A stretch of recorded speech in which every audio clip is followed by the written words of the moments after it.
반갑습니다. 선생님들. 어서 오십시오. 오늘 이 자리에 모신 분들은 1957년생 우리 정유생 닥티 선생님들이시죠. 저는 대구에서 25년째 철학관 문을 열고 있는 갑진생 용띠입니다. 사실 닥티 중에서도 우리 정유생 분들은 참으로 품위가 있으시고 깔끔하며 인생을 아주 정성스럽게 살아오신 분들이 많습니다. 붉은 닭이라 불리는 정유생은 밤하늘을 밝히는 등불의 기운과 가을의 결실을 상징하는 보석의 기운을 동시에 품고 계신 분들입니다. 평생 남들보다 부지런히 아침을 깨우고 가족의 안녕을 위해 자신을 정련하며 달려오신 그 70년의 세월을 제가 감히 다 헤아릴 수는 없겠지만 그 노고에 깊은 경의를 표하며 오늘 이야기를 시작해 보겠습니다.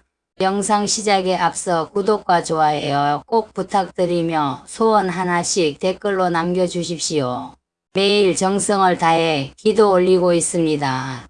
오늘 이 자리는 단순히 사주팔자를 풀이하는 자리가 아니라 우리 선생님들이 걸어온 길을 갈무리하고 앞으로 맞이할 인생의 황혼을 어떻게 하면 더 찬란하게 물들일 수 있을지 함께 고민해보는 시간입니다. 우리가 흔히 말년운이라고 부르는 것은 단순히 나이 들어 돈이 많고 적음을 뜻하는 것이 아닙니다. 그것은 내 삶의 최종적인 결과물이자 내가 뿌린 씨앗들이 어떤 열매를 맺어 내 바구니에 담기는지를 결정하는 아주 중요한 기운입니다.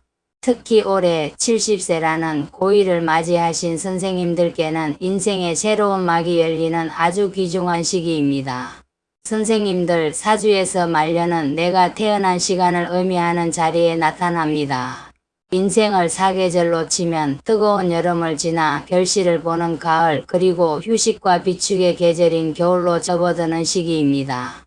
우리 정유생 선생님들은 정화라는 따뜻한 등불과 유금이라는 정교한 보석을 함께 품고 태어나셨습니다. 천불이 보석을 비추어 빛나게 하니 그 인생이 얼마나 섬세하고도 치열했겠습니까? 그래서 젊은 시절의 선생님들은 참으로 완벽을 기하고 남에게 흐트러진 모습을 보이기 싫어하는 기질로 사셨을 겁니다. 속이 깊고 예민하면서도 예의를 중시하는 면모가 있으셨겠지만 그 기질 덕분에 자식들을 반듯하게 키우고 여기까지 오신 겁니다. 그런데 이제 70세 말년의 운으로 접어든다는 것은 그토록 예리했던 나를 이제 세상을 보듬는 부드러운 온기로 바꾸고 내 안의 보석을 평온하게 지키는 힘을 갖춰야 한다는 뜻입니다. 말년의 복이 찾아오는 이들에게는 몇 가지 공통적인 징조가 있습니다. 첫째는 주변 사람들과의 관계가 매끄럽고 온화해집니다. 특히 자식이나 손주들과의 관계에서 내 잣대를 들이대기보다 그들의 삶을 묵묵히 응원해주는 여유가 생기게 됩니다. 내가 예전에 얼마나 고생했는지를 알아달라고 하기보다 그저 지금 이 순간 가족이 화목한 모습 그 자체에서 기쁨을 찾는 경지입니다. 둘째는 정신적인 풍요입니다. 70세의 나이에도 마음의 이치를 공부하고 새로운 취미에 몰입하는 즐거움을 놓지 않는 분들, 그런 분들은 말년의 복을 아주 단단하게 누리고 계신 겁니다. 셋째는 안정적인 재물의 흐름입니다.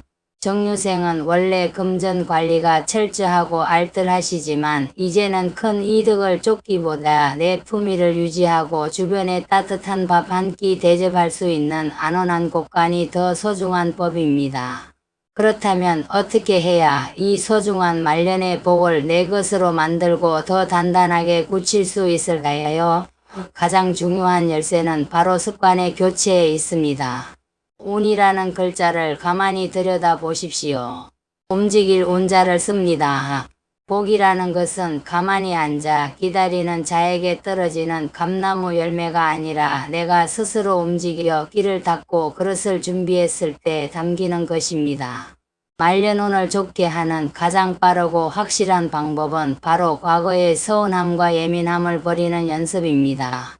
우리 선생님들 가끔 마음속에서 이런 목소리가 들리지 않습니까?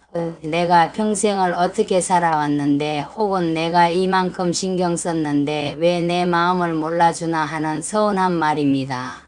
정유생 분들은 완벽주의 성향이 강해 남들이 내 기대치에 못 미치면 속상함이 큽니다. 하지만 말년의 복은 철저히 내려놓음과 관용에서 시작됩니다. 이제는 내 손에 쥐고 있던 내 방식이 옳다는 집착의 끈들을 하나씩 놓아주어야 합니다. 집안의 낡은 짐을 정리하듯 내 마음속에 날카로운 비판을 부드러운 격려로 바꾸십시오. 안 쓰는 예민함을 버리면 그 빈자리에 새로운 평화가 돕니다. 얼굴빛이 온화해지고 말투가 부드러워지면 멀어지려던 복도 다시 제 발로 찾아오게 되어 있습니다.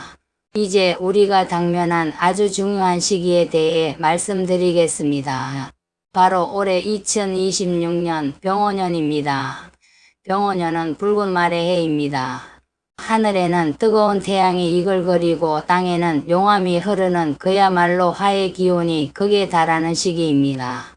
우리 정유생 선생님들께 올해는 본인이 타고난 등불의 기운인 정화가 태양인 병화를 만나 빛이 가려질 수도 있고 땅의 오화가 나의 유금 보석을 너무 뜨겁게 달구는 해이기도 합니다.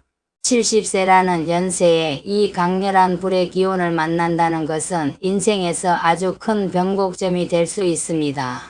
올해의 이 뜨거운 기운을 어떻게 다스리느냐에 따라 남은 생의 승패가 갈립니다. 첫째로 가장 신경 쓰셔야 할 부분은 단연 건강입니다. 정유생은 원래 폐나 기관지 혹은 대장 계통이 예민할 수 있는데 올해처럼 화기가 충천하면 몸의 진액이 마르고 신경이 날카로워지기 쉽습니다. 70세에는 기력이 예전 같지 않으니 절대 무리한 활동은 피하십시오. 평소보다 물을 충분히 마시고 화가 불쑥 치밀어 오를 때는 이것은 내 마음이 아니라 올해의 뜨거운 바람이 나를 흔드는 것이구나 하고 한 걸음 물러나 관찰하는 지혜가 필요합니다. 둘째로 병오년 올해는 모든 것이 투명하게 드러나는 해입니다. 태양이 중천에 높이 뜬 격이니 세상에 숨길 수 있는 비밀이 거의 없습니다. 정유생 선생님들은 원래 깔끔하고 솔직하시지만 올해는 무엇이든 더 투명하고 정직하게 처리하시는 것이 좋습니다. 만약 주변 사람과의 갈등이나 금전적인 문제가 있다면 올해의 밝은 빛 아래서 진솔하게 대화로 풀어내는 것이 좋습니다. 평생을 성실하게 살아오신 선생님들께는 오히려 이 밝은 기운이 나의 진심을 세상에 알아주는 기운으로 작용할 것입니다. 셋째로 경제적인 부분에서는 절대로 큰 욕심을 내지 마십시오. 70세의 무리한 투자나 동업은 재앙이 될 수 있습니다. 주변에서 누가 대박 났다더라 확실한 정보다 하는 유혹이 들려올 수 있습니다. 하지만 병오년 올해의 불길은 자칫 잘못하면 내 소중한 평생의 결실을 순식간에 녹여버릴 수 있습니다. 내 지갑을 잘 지키고 내가 가진 것을 잘 관리하는 것만으로도 올해는 큰 복을 받는 것입니다. 선생님들 살다 보면 이제 내 인생의 큰 흐름이 바뀌는구나 싶은 예감이 들 때가 있지요. 대운이 바뀐다고 말합니다. 70세 인생의 무르익은 가을에서 겨울로 접어드는 문턱에서 운이 바뀐다는 것은 매우 신중하게 맞이해야 할 사건입니다. 운이 좋아지기 전에는 반드시 우리 몸과 주변 환경이 신호를 보냅니다.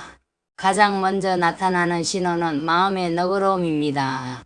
예전에는 그냥 넘어가지 못했던 일들이 별것 아니게 느껴지고 주변 사람들이 가엾게 보이기 시작합니다.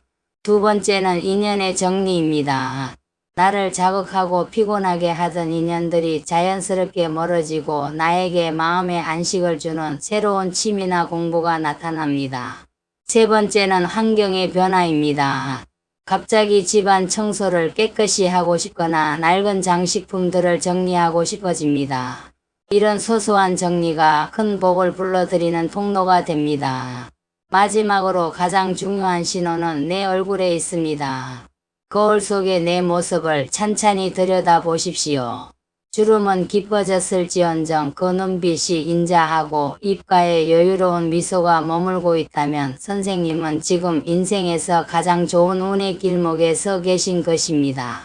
반대로 자꾸 남을 탓하거나 지난날의 예민함만 고집하며 인상을 쓴다면 그것은 운이 나빠지는 신호이니 얼른 마음 공부를 통해 그 화기를 내려놓으셔야 합니다. 작은 시간을 알려 세상을 깨우지만 너무 일찍 울면 도리어 화를 입기도 합니다. 우리 정유생 선생님들이 70세에 배워야 할 미덕은 바로 중용과 여유의 지혜입니다. 오래 불어오는 뜨거운 병오년의 바람도 결국은 내 마음이라는 호수에 비친 잠깐의 일렁임일 뿐입니다. 이제는 가문의 어른으로서 혹은 인생의 선배로서 짊어지고 왔던 그 무거운 완벽주의의 짐을 조금은 내려놓으셔도 됩니다. 70년 동안 타인을 위해 정성을 다했던 세월만큼 이제는 오롯이 선생님 자신을 위해 남은 시간을 쓰십시오. 소박한 찻잔에서도 행복을 느끼고 해에 저무는 노을을 바라보며 생명의 경이로움을 발견하는 삶, 그것이 바로 최고의 명당을 찾아가는 길입니다. 긴 세월 묵묵히 자신의 자리를 지켜오신 선생님들의 뒷모습은 그 자체로 빛나는 역사입니다. 오늘 제 이야기가 선생님들의 남은 여정에 작은 등불이 되었기를 진심으로 바랍니다. 마음을 비우면 복이 채워지고 나를 낮추면 운이 올라갑니다. 올해의 뜨거운 기운을 지혜의 물로 잘 다스려 선생님들의 인생 대운이 활짝 꽃피기를 기원합니다. 선생님들, 사실 닭띠는 12지신 중에서 가장 부지런하고 통찰력이 있으며 정의감이 넘치는 띠입니다. 특히 정유생 선생님들은 밤을 밝히는 촛불과 보석의 견고함을 동시에 가졌기에 그 누구보다 섬세하고 멋진 삶을 사셨을 것입니다. 이제 그 뜨거운 불꽃을 세상을 비추는 부드러운 온기로 바꾸어야 할 때입니다. 70세라는 나이는 인생의 결실을 평화롭게 누려야 하는 나이입니다. 누군가를 미워하는 마음, 나 자신을 자책하는 마음이 있다면 오늘 이 자리에 다 털어버리고 가십시오. 말년운을 좋게 하는 또 하나의 비결은 부드러운 말씨와 칭찬입니다. 나이가 들수록 입은 무겁게 하고 미소는 밝게 지으라는 말이 있지요. 정유생 특유의 날카로운 통찰력을 이제는 주변을 격려하고 자식들을 칭찬하는 데 쓰십시오. 고생했다, 내가 최고다는 말 한마디가 자손들에게는 천금보다 귀한 유산이 됩니다. 선생님들이 쌓은 덕은 절대로 어디 가지 않습니다. 그것은 자손들에게 복으로 흘러가기도 하고 다시 선생님들의 무병장수로 돌아오기도 합니다. 올해 병오년처럼 화기가 충천하는 해에는 덕을 쌓는 것이 가장 강력한 비방이 됩니다. 또한 선생님들께 꼭 당부드리고 싶은 것은 자신의 몸을 보석처럼 아끼기입니다. 70세에는 몸이 곧 재산입니다. 건물을 관리하듯 우리 몸도 정성껏 보살펴야 운이 당깁니다. 무리한 운동보다는 꾸준한 걷기 습관을 기르시고 제철 음식을 보약 삼아 즐겁게 드십시오. 화의 기운이 강한 올해는 특히 수면이 중요하니 잠들기 전에는 마음을 가라앉히고 편안한 휴식을 취하십시오. 특히 정유생 선생님들은 올해의 뜨거운 화기를 견디기 위해 물을 충분히 섭취하고 눈과 머리를 시원하게 관리하는 것이 무엇보다 중요합니다. 마지막으로 대운의 변화에 대해 말씀드리자면 인생의 큰 흐름은 우리가 막을 수 있는 것이 아닙니다. 하지만 그 흐름을 타고 나아가는 배의 방향은 여전히 선생님들의 마음먹기에 달려 있습니다. 지금 선생님들의 마음속에 무언가 너그러움이나 새로운 평화가 찾아왔다면 그것은 이미 하늘이 내리는 큰 복이 시작되었다는 증거입니다. 그 변화를 기쁘게 받아들이십시오. 붉은 닭은 지혜로울 때 가장 빛이 납니다. 선생님들의 인생도 마찬가지입니다. 어떤 상황이 닥치더라도 정유생 특유의 통찰력과 지혜로 멋진 황혼을 장식하실 수 있습니다. 건강하십시오. 그리고 행복하십시오. 선생님들은 이 세상에 꼭 필요한 소중한 어른이십니다. 오늘 나눈 이야기들을 가슴 한편에 소중히 간직하시고 올해 병오년의 강렬한 에너지를 내 삶을 빛내는 등불로 삼으시길 바랍니다. 선생님들의 일상이 늘 고요하고 가득한 복으로 넘쳐나기를 진심으로 축원합니다. 긴 시간 경청해 주셔서 감사합니다. 언제나 선생님들의 곁에서 그 지혜로운 여정을 응원하겠습니다. 구독과 좋아요 꼭 부탁드리며 오늘도 행복한 하루 보내십시오. 감사합니다.